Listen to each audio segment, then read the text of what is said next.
Yeah, that's tasty. What is up, everybody?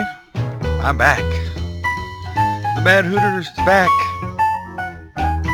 Finally got my little studio rig all set up again while I'm at my new house, the Ponderosa Ranch. That's a little modern jazz quartet right there for you. So I figured we'd just get into a couple of little things. I popped up some videos and I just took a brief look. I just wanted to hit a couple of sort of the hot button issues for right now. I'm not even sure how I'll title this video. But anyway, we'll get into some of this stuff. Because, you know, there's always something. I mean, we get some Young Turks here. We'll get some just fun stuff. We'll keep it short. Like I said, I didn't really watch this. I just watched a little bit to make sure these videos were sort of headed in the direction I was expecting.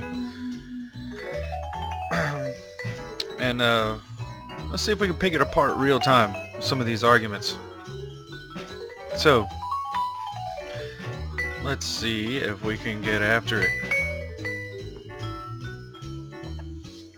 And here we are. What is up, everybody? I'll get some of this happening here. And I'm actually using a turntable for this. And I'll pretty much be playing vinyl from here on out. That way I don't get copyright strikes and such. So, there we go. Let's see what we can do. So the first thing I have up is a Young Turks thing. And let me get it going here. Let's see where she's at.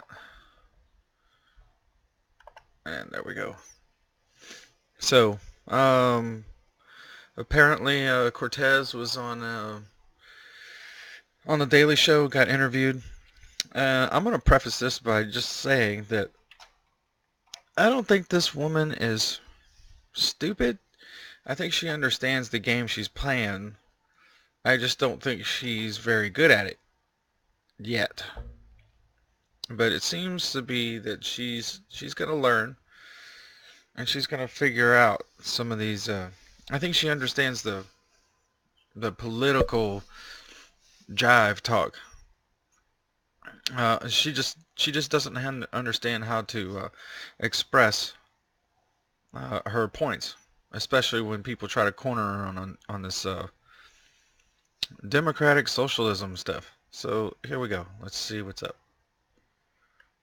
Alexandria Ocasio-Cortez went on the Daily Show with Trevor Noah, and one of the questions that he kind of kept coming back to was, you're a democratic socialist, how do you pay for it? Specifically, Medicare for all and education. Now, okay, so right there, I mean, yeah, that's a valid question. Like, how do we pay for it? And I just watched this little bit of it. As usual, you're gonna get some completely retarded stuff from Cenk Uygur. this is a common framing. It's the common question people bring up. Socialism, democratic socialism is expensive. Yeah. So there's a couple things that I object to here. And Trevor Noah, it doesn't mean any harm by it. He's a good guy. He means right. But there's groupthink. Okay, I'll just say this. Trevor Noah, he's just, I know I'm oversimplifying this, but he's just a puppet. He was put in there for the diversity, and, you know, he's somebody from somewhere else, and he happens to be dark complected. I've never really found Trevor Noah funny, and then the material that they're writing for him is really not helping him. So Trevor Noah might mean well, but I mean, he's playing the same game that all these other corporate shills are doing. You know, they're just pumping out more baloney. Think of people when they say, okay, progressive issues, well, how do you pay for it? Well, okay, first of all, on Republican issues. Okay, let me just say this. They're not progressive issues. They're socialist issues. And I wish they would stop being dishonest about that. Giant tax cuts for the rich. Your first question should be, how do you pay for it? That just creates... Okay, the rich didn't really get giant tax cuts. Not really. I mean, that's an over exaggeration. They did get a break, but the rich, the way our tax codes are right now, these people can already jump through all the loopholes and not really have to pay much. So cutting their taxes doesn't really mean anything. Creating a $1.9 trillion deficit, but we don't get that. We get it only for things that help the average American.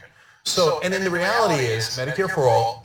Okay, so I'll just say this: Trump's tax break did help people that are on the lower middle class bracket, especially people with children. Saves money. Yes, it increases taxes, but it takes away all of your health insurance costs, including what your company. Okay, did you hear what he said there? He said, yes, it increases taxes, but it lowers your cost. This is the most dishonest thing that I've heard. And they're saying that it lowers your cost because you're paying more taxes, but you're not having to pay health care. This is not how it works, Chunk. The more government, we already have, our healthcare is very expensive because of government involvement. All the regulations, doctors don't even know what, like, say, what it really costs to fix a broken arm or something. They don't know. They have to go through their insurance companies. A lot of people are starting to pay for this stuff just out of cash. They're going to like MedSpring or some of these walk-in clinics. They're not even using their health insurance because as soon as they do, their premiums go up even more, which are already insanely high. So this is a bad argument. He's being dishonest when he says that. You're not saving money by having the government suck more of your taxes off. Especially, they're forgetting this part, especially if you're healthy. If you're, say, in between 21 and maybe 35, you're probably pretty healthy. And you don't need all this health insurance, but you're going to pay for your whole life out of it for single parent. You're not saving money. This is dishonest. Pay, and that money can actually then directly go into your salary. They never talk about that part. So college for all, another thing they need to be asked about. Like I said, they never talk about that part. That's because it's dumb, Chank. That's not how it works. Just because your company that you work for is not taking out of your paycheck to pay for group health insurance doesn't mean you're saving money. You're still going to have to pay money through your taxes. And it's going to be a lot. Their models for this single payer healthcare, a lot of these countries are paying 60% or more in taxes to cover this. Nobody knows exactly how much this is going to cost, but we know it's going to be a ton. And a lot of people that don't need this health care coverage could be forced to pay for it. Just like right now, the government mandate. Being penalized for not having health insurance is just baloney. Well, it does cost $75 billion a year. That's a fraction of the $1.9 trillion that the Trump tax cuts cost. So we have enough money, and it's practical to give everything to the rich, but your kids want an education, they want equality of opportunity, the American dream. Oh, that's a lie. He doesn't want equality of opportunity. They want equality of outcome. They want to force it. Is that practical? I know we don't have much time, but how does she handle it? I'm sure very well. Yeah, and she mentioned specifically like how you could pay for it. She said if wealthy individuals paid a fair tax rate, corporate rate to 28%, close loopholes, that's $2 trillion you save in 10 years. Right. That kind of stuff. And then they always say like, okay, $2 trillion when they're talking about it being like in the mid 30s in trillions of dollars. The 2 trillion, that's like, I mean, yes, that's a lot of money, but it's not a big chunk of what we're talking about here. Like at the end of some speeches, like go to my website. But like if you Google like how to pay for Medicare for all, the first thing is a white paper from Bernie Sanders' website that's just like this. And then you go elsewhere, you Google the other thing like this. And there's like charts and graphs that are like simple little things. Yeah, they're super simple because they're not nuanced and they don't really cover how much and how incredibly difficult and technical this whole thing is. They're oversimplifying it. Go to see, oh, see, all we need to do is tax the 1%, and then we get all of the money to make everybody healthy. No, it doesn't work like that. It's not that simple. No, that's such a great point by Brett, because like if you ask Republicans how are you going to pay for the tax cuts for the rich or the Iraq war or any other war you'd like to start, there's no white paper, there's no website, they never explain it before the Iraq war. I like how he just says, oh, Republicans are at war that they want to start. Cenk Uygur, you are a corporate, suckling, fat pig off of their system. You supported Hillary Clinton, which is the most war-hawking neocon or neoliberal corporate puppet. Ugh. Just gross. Cenk is always backing up these war-hawking assholes. They said it would only cost a little under $2 billion. It cost over $2 trillion. They never had a white paper on it. When they asked, how do you pay for it? Bernie Sanders is like, page after page. Go look at the white paper. He's like, this is specifically, these are the breakdowns. No, it is not specific at all. Of the taxes, but then here's the amount of money we save. So there's a great answer for how we pay for it. No, there isn't. It's such a double standard. And part of the reason I get animated by it because it's people who mean well. Like I but said, but they I get still animated by it. He's animated by everything. He's the retarded Alex Jones of the left. Question from a Republican framing. So stop asking only progressives how they pay for things that will help the... I like how he points a finger at Republicans. Not that I like Republicans or give a shit, but he always frames it like it's us and them, it's them, it's always them, it's always them, we're better than that. But progressives don't have any political power other than running their mouths. A handful of people running their mouths. These are bad ideas. Average American. Ask them how you pay for things that help only the rich. How do you afford it? And we can't. That's the reality. And that's another Two exaggerated. easy ways to follow you. That's another exaggerated statement right there. We go, oh, they only help the rich. That's baloney. Maybe not all, but a good portion of people who own corporations, which, by the way, their 1% number is just baloney. People that make over $150,000 a year are in this higher bracket of people that are going to have to carry the burden of Bernie Sanders' crazy idea for this single payer thing that he has no idea how to pay for it. And all this thing, oh, they broke it down. It's hogwash. Cenk doesn't know what he's talking about. Again. So, it's all just about, and that was just a random video just to pick apart. Like I didn't even really, I didn't have to, I can pick this stuff apart. I've heard all these arguments. So, let's move on to the next thing. So the next thing is this 3D printer thing with the guns. And it's a bunch of baloney because people are raising, oh my God, anybody can go and print a gun. I don't think they understand how difficult these 3D printers are to use and how expensive they are. It's not like going down to Office Depot and buying a printer / scanner / fax machine. And then the gun design that they've got, you'll just see. It's junk. But this isn't a justification to what? Stop a publisher from speaking? How would you keep a minor away from 3D printing a gun when you have the democratization of these plans online that would make it readily available for folks to do this in the click of a button? I'm sorry. It's not that simple. You can't just take like an SD card with these things in it, stick it in a 3D printer, and it spits out a gun. You still have to build this thing. A toddler is not going to know how to do this. This is so disingenuous. Do public libraries perform background checks on people before they read books? It just doesn't. That's just not how speech and publication works. So look, if it's legal for you to make a gun in this country, it's illegal for you to make a gun.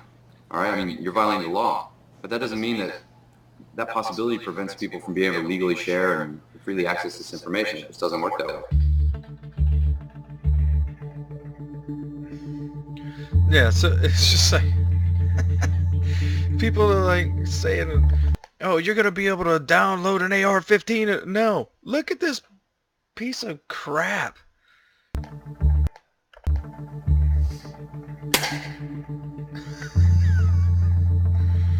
One shot.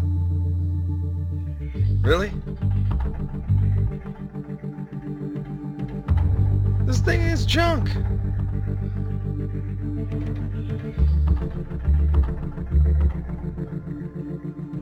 And from what I understand, these things only have like you can get like 3 shots maximum out of it before it's completely useless because it's plastic.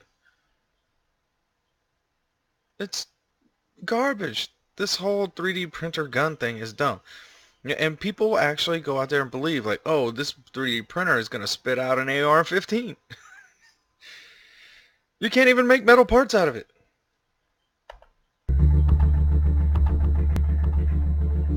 Ugh.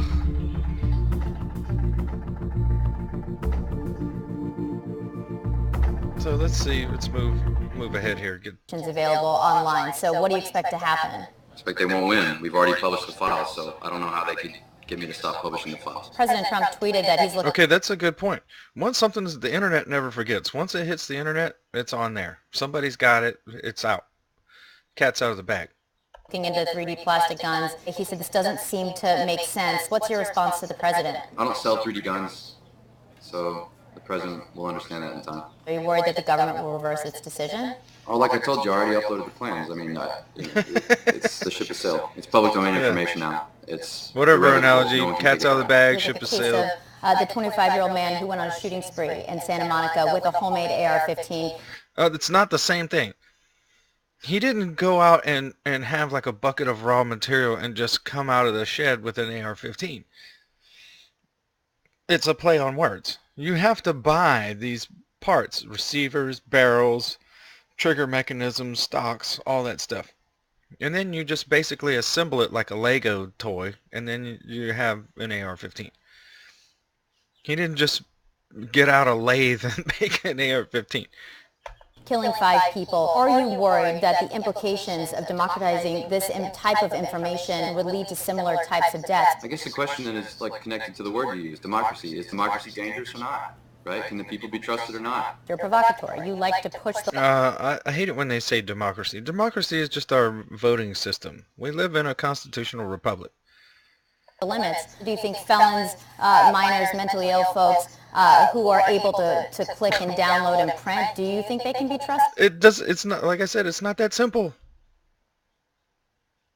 Please, anybody that hears this, prove me wrong. It is not that simple. You can't just download something and 20 minutes later a 3D printer spits out a gun and then you can go shoot up a school.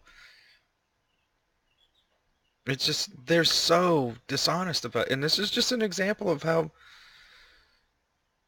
they have to know. They have to know that they're wrong. And they have to know that they're being dishonest because this is just so like a no-brainer. Duh. Or do you think there should be more government oversight over what you're doing? No, I definitely don't think there should be more government oversight. I believe absolutely not any more government oversight. I know that they can legally under the First Amendment. Now, if the question is a moral question, like, well, is it right? Should you do it? Again, my answer is yes. I believe that I should. I believe in what I'm doing. When I'm called a provocateur, that somehow takes away like the seriousness of what I'm doing. Like I'm only doing it. Okay, so he just kind of goes on to what justify... What does the world look like to you in the next decade with some of the technology that you've pushed forward? If people have like an internet resource of some type of encyclopedic scope, it should allow like more rapid innovation in the space as well. I know that... Okay, here's another point that I just thought of. With this stuff of 3D printing guns, whatever. How do you keep a guy that has this stuff knowledge in his head from coming over to you? See, and helping you program these files into your 3D printer, and then you got a gun. I mean, the thing is, it's this is just such a dumb argument. You can't stop this. This kind of thing is going to happen. You'd have to ban 3D printers. And guns, 3D printers, the whole thing would wind up being unconstitutional. So that upsets everyone. Chuck Schumer's out there with a bill today saying, no, guns should only ever be the way they've always been, and we have to prevent them from becoming new. What's your response to him? It's just a depressing world to live in. There's less to hope for when things have to be frozen and things have to be managed. And I don't know. I find it profoundly unromantic. I think a lot of people would say it's depressing to live in a world where you think about a lot of people who probably shouldn't have access to handguns being able to readily have the ability to make them from home. Look, I mean, that might That's baloney. I think I've already said this. It's not that simple. People can't just go and spit out a handgun. depress them, but it excites and inspires the imagination of many other people. And unfortunately, we have always had the law on our side. Yeah. So anyway, that was a complete hogwash there. The 3D printer gun thing is just that. It's a dumb argument. It's a nothing. It's beyond a nothing burger. So let's get into the shitty streets of San Francisco.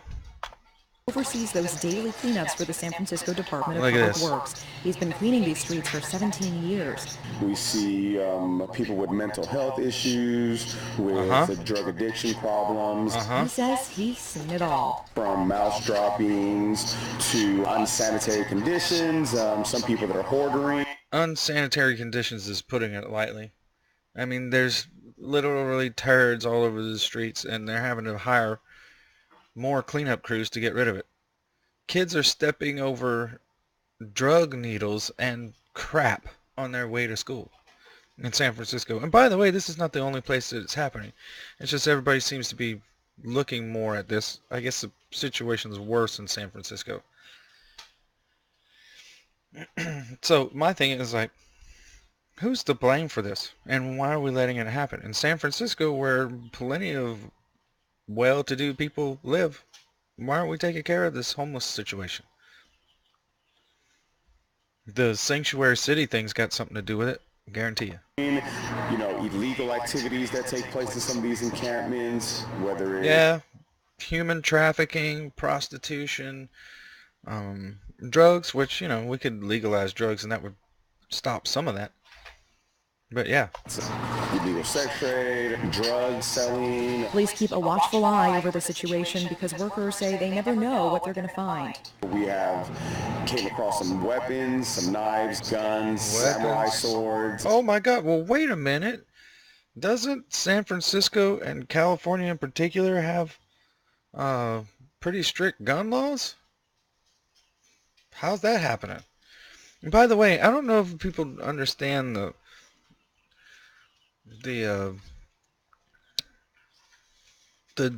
geographic thing that's going on here. Google headquarters and all of this tech stuff is right down the street from San Francisco. All these people hang out in San Francisco. The most leftist of the leftist left. And why aren't these people rioting in the streets to do something about getting people off the streets? It just goes to show that the whole thing is outrage Olympics, and they don't really give a crap. They just want to make more noise. Guillermo tries not to lose sight that these are human beings, many at their lowest point. I have encountered people I've went to school with, and it really breaks my heart to see these people in these kind of environments and these conditions. The city that's has a been shame. cracking down on the tent encampments, breaking up the largest sites, which forces homeless individuals to find new places to take cover. I mean, come on, man. You got the Breaking Bad Winnebago here, and people are probably cooking meth inside of that thing. Living on the streets, taking a dump in the streets, probably doing an Uncle Eddie and draining out the crap tank in the street. Well, we're seeing a lot more families in campers. It's a damn shame. And a lot more elderly people in campers. Tessa Jones has Elderly been people. Which, by the way, if you don't know about this, I could do a whole video on the savings and loan thing. But the housing, the subprime housing mortgage loan thing, targeted. A lot of these people are direct victims of this crap. Trust me. with DPW for 24 years. She and her team clear the sidewalks of debris from the growing number of recreational vehicles that are lining the city streets. Tessa says she can relate to many of the homeless. Even here where I live, we have people that live in RVs in Walmart parking lot. And they just move it like a couple of spaces down every day, and Walmart can't do anything about it. People in this encampment. She used to be one of them.